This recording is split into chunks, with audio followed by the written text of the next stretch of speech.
홍성효 집사님, 곽선호 권사님, 김각희 장로님 함께 참여해 주셨습니다. 마가복음 9장 2절에서 13절입니다. 다 같이 함께 읽겠습니다. 엿새 후에 예수께서 베드로와 야고보와 요한을 데리시고 따로 높은 산에 올라가셨더니 그들 앞에서 변형되사 그 옷이 광채가 나며 세상에서 빨래하는 자가 그렇게 희게 할 수 없을 만큼 매우 희어졌더라. 이에 엘리야가 모세와 함께 그들에게 나타나 예수와 더불어 말하거늘 베드로가 예수께 고하되 랍비여 우리가 여기 있는 것이 좋사오니 우리가 초막셋을 짓되 하나는 주를 위하여 하나는 모세를 위하여 하나는 엘리야를 위하여 하사이다 하니 이는 그들이 몹시 무서워하므로 그가 무슨 말을 할지 알지 못함이더라. 마침 구름이 와서 그들을 덮으며 구름 속에서 소리가 나되 이는 내 사랑하는 아들이니 너희는 그의 말을 들으라 하는지라.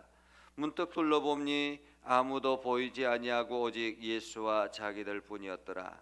그들이 산에서 내려올 때 예수께서 경고하시되 인자가 죽은 자 가운데 살아날 때까지는 본 것을 아무에게도 이르지 말라 하시니 그들이 이 말씀을 마음에 두며 서로 문의하되 죽은 자 가운데 살아나는 것이 무엇일까 하고 이에 예수께 묻자와 이르되 어찌하여 서기관들이 엘리야가 먼저 와야 하리라 하나이까. 이르시되 엘리야가 과연 먼저 와서 모든 것을 회복하거니와 어찌 인자에 대하여 기록하기를 많은 고난을 받고 멸시를 당하리라 하였느냐.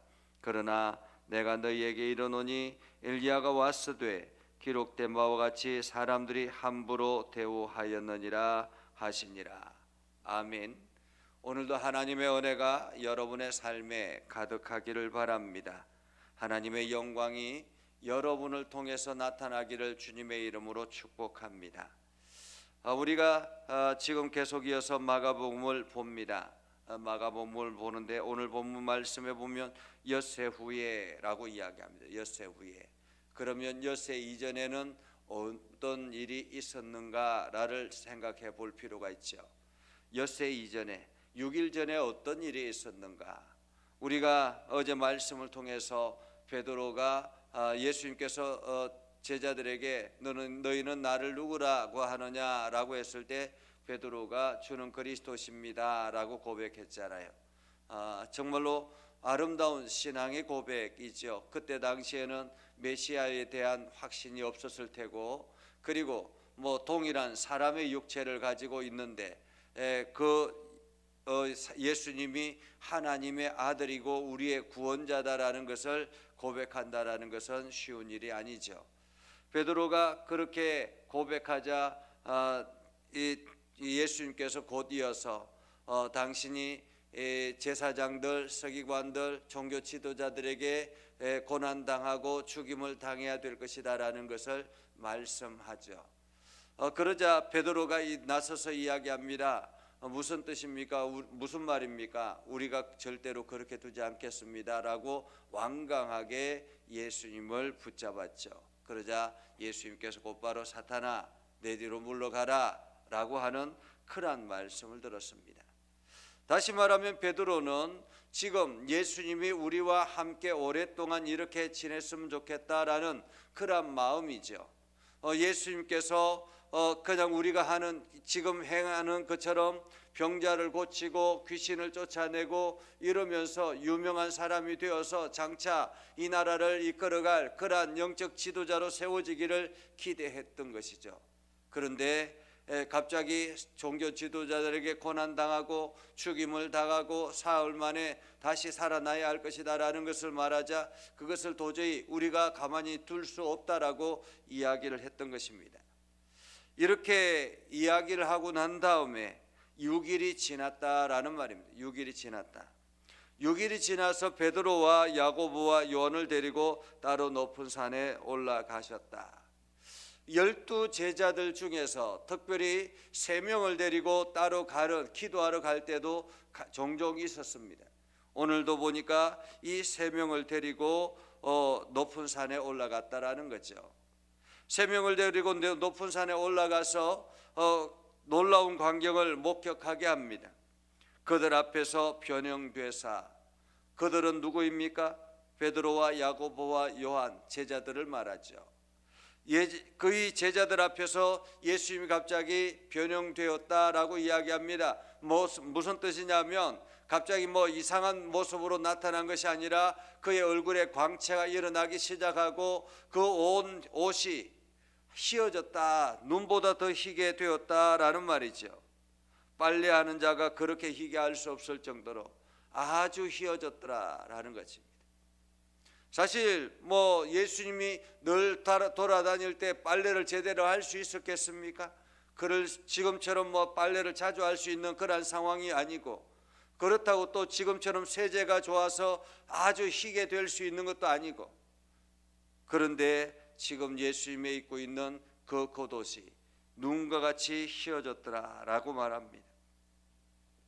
그리고는 모세와 엘리야가 등장하여서 예수님과 더불어서 말씀 나누기 시작합니다. 엘리야는 선지자 중에 한 사람입니다. 다시 말하면 선지자를 대표하는 사람이라 그렇게 볼 수 있습니다. 그래서 유대인들 사회에서 선지자 하면 성경에 기록되어 있는 이사야라든지 예레미야라든지 이러한 사람들이 아니라 엘리야가 먼저 나왔던 것입니다. 엘리야가 선지자의 대표다, 이렇게 볼 수 있는 거죠. 모세는 무엇입니까? 모세는 율법의 대리자이죠.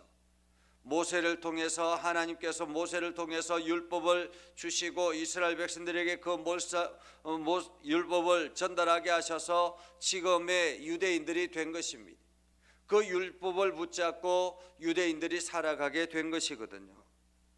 그러니 율법의 대표자, 그리고 선지자의 대표자, 이 사람들이 나타나서 예수와 더불어서 말씀하기 시작합니다. 마치 비상대책회의를 하는 것 같은 느낌이 들지 않습니까? 어쩌면은 예수님께서 마지막 그 길이 점점 가까워지고 있는 이때에 이 모세와 엘리야가 내려와서 예수님의 그 마음을 더 위로하고 격려하고 이러한 일들을 하지 않았겠습니까? 또 한편으로는 모세와 엘리야의 이 광경이 이 제자들에게, 세 명의 제자들에게는 정말로 엄청난 광경이죠. 이들이 언제 모세를 볼 수 있었고 언제 엘리야를 볼 수 있었겠습니까? 하나님 앞에 갔을 때야 비로소 볼 수 있지 않았겠습니까? 그런데도 불구하고 이들이 지금 예수님과 더불어서 나누는 이 광경을 목격하고 난 다음에 베드로가 또다시 이야기합니다. 선생님, 우리가 여기 있는 것이 좋사오니 지금 너무 좋습니다라는 거예요. 하나님의 은혜가 가득하고 지금 모세와 엘리야가 함께 있는 이 시간이 너무너무 좋습니다. 너무 좋으니 우리가 초막셋을 짓되 하나는 주를 위하여, 하나는 모세를 위하여, 하나는 엘리야를 위하여 지금 이들이 헌신하겠다라는 것입니다. 우리가 이렇게 은혜 가운데 있는, 은혜 충만한 이 가운데 있는데 우리가 지금 이렇게 함께 있는 것이 좋겠습니다라는 것입니다. 함께 있는 것이 좋겠습니다. 그래서 우리가 당신들을 위해서 헌신해서 집을 짓고 이곳에 그냥 영원토록 함께 거했으면 좋겠습니다라는 것이죠. 그런데 성경에 보면 그들이 무슨 말을 할지 몰라서 내뱉은 말이라고 이야기합니다. 어쩌면은 이 말이 그들의 본심이라고 말할 수 있겠죠. 지금 몽롱한 상태에서 하는 말이기 때문에 무슨 말을 해야 될지 모르니까 그냥 내뱉은 말입니다. 우리가 가끔씩 우리가 하나님 앞에 예배를 드리고 은혜가 가득하면 그냥 이렇게 있는 것이 좋겠다라고 생각할 때가 있습니다. 교회가 우리가 신앙생활 만족하고 그냥 이렇게 지내다 보면 그냥 이렇게 우리가 지냈으면 좋겠다라고 생각하는 경우들이 있습니다. 그런데 교회는 은혜 가운데 있어야지만은 그 은혜를 받은 사람들이 세상으로 나아가야 되는 것입니다. 이것이 바로 교회가 해야 될 일이죠. 만약에 베드로와 야고보와 요한 이들이 그 위에서 초막셋을 짓고 예수님과 함께 지냈다면 어떻게 됐을까요? 오늘날 복음의 역사는 이루어지지 않은 것이죠. 그것처럼 은혜를 받은 사람들은 그 은혜를 가지고 세상으로 나아가야 하는 것입니다. 그런데 세상으로 나아갈 때에 그냥 세상이 그냥 우리에게 호의적이지는 않다라는 것입니다. 고난이 찾아오고 여러 가지 많은 문제들이 찾아오는 거죠. 오늘 7절 말씀에 보면 그렇게 베드로가 이야기하고 있을 때 하늘에서 소리가 들립니다. 마침 구름이 와서 그들을 덮으며 구름 속에 소리 나세 이는 내 사랑하는 아들이니 너희는 그의 말을 들으라. 이는 내 사랑하는 아들이니 너희는 그의 말을 들으라. 다시 말하면 하나님께서 이 예수가 하나님의 아들이다라는 것을 지금 증언하고 있는 것입니다. 그러니 너희는 그의 말을 들으라. 그의 말을 들으라. 오늘날 우리는 예수님의 말씀을 들어야 하는 사람들입니다. 하나님의 아들 예수 그리스도가 행하신 일들, 예수 그리스도께서 말씀하시는 그 말씀들을 들어야 되는 것입니다.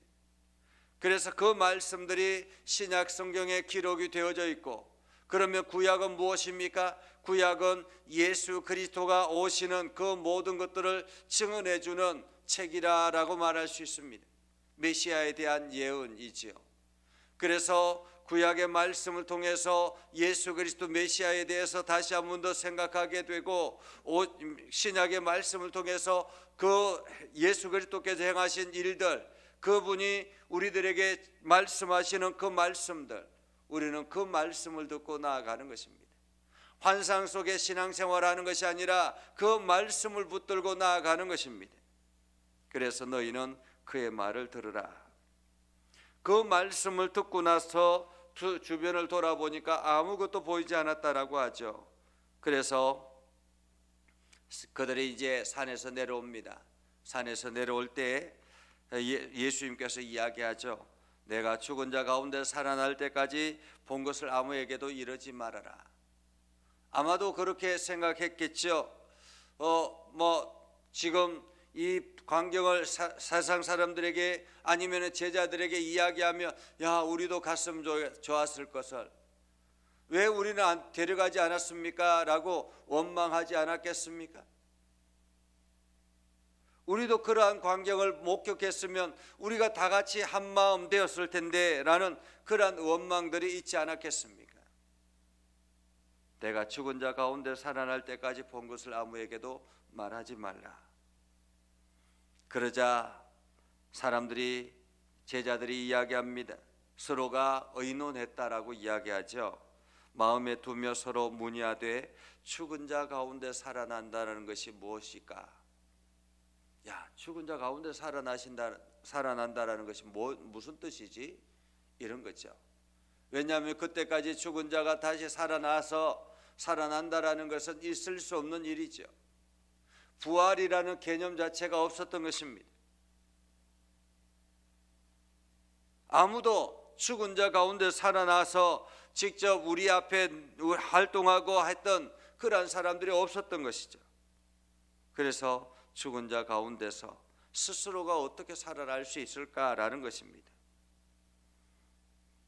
서로 문의하는 가운데서 이야기합니다. 궁금했던 것이 있었던 거죠.